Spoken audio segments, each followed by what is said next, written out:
Pour redorer l'image de sa ville, il s'est mis en tête de créer un festival de musique.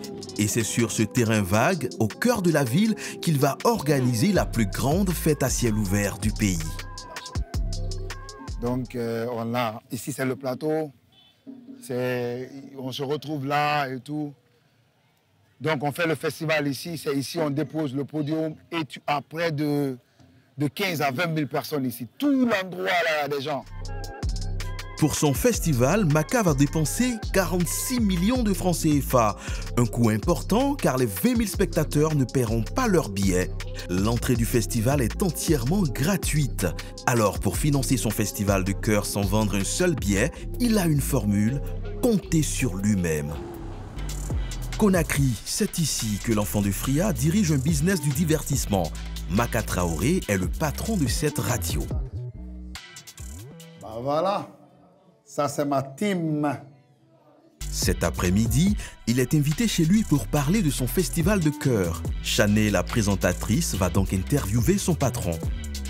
Pour en parler, nous recevons celui qui connaît le mieux cet événement, celui qui l'a pensé, celui qui l'a donné vie et celui qui porte cet événement avec le cœur. Voilà pourquoi je l'appelle l'événement de cœur.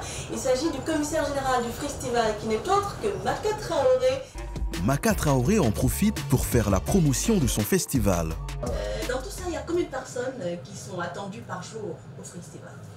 Pas moins de 20, 25 000, 30 000 des fois. Par jour, donc par jour. Et pour ça, le patron n'hésite pas à donner de sa personne.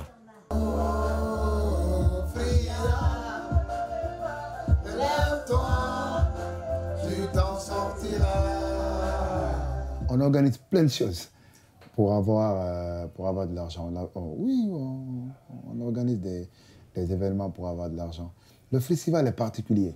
Même dans le milieu du showbiz guinéen, le festival est particulier. Rares sont des festivals où tu as toutes ces stars-là et que ça soit gratuit. Il a fait le calcul et cet exercice lui coûte moins cher qu'une page de pub. Le calcul, il est vite fait. Hein. Le calcul, il est très vite fait. Si tu veux faire... Bah oui, ça coûte très cher. Si tu prends 400 000 francs pour le spot, hein, le spot télé, tu le multiplies par 8 passages. Si tu veux faire 8 passages, et puis tu le multiplies par 30, tu prends juste un mois, tu as vu, tu es à 96 millions. Ça fait déjà près de 10 000 euros. 96 millions de francs guinéens, c'est près de 7 millions de francs CFA seulement pour la com dans un média. Heureusement, Maka a lui-même été animateur radio. Voilà. Et me voilà, il faut me filmer. Je suis là. Et pour dépenser peu, il a un autre secret. Il économise aussi sur le prix des artistes.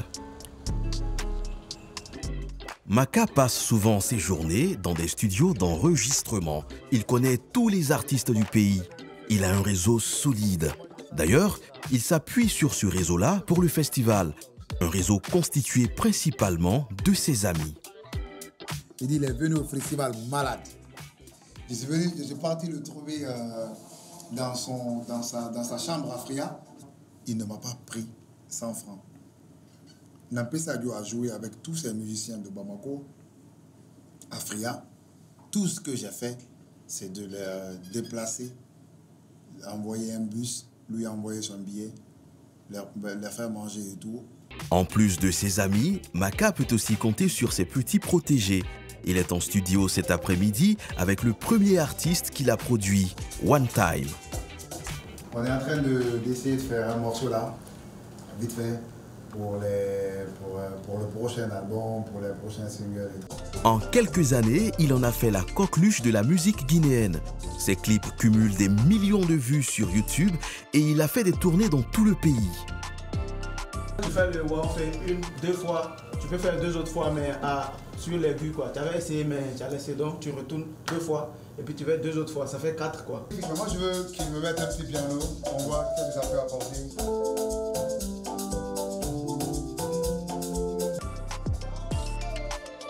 Avec One Time, son artiste, sur le podium du festival, Maka pourra encore économiser de l'argent.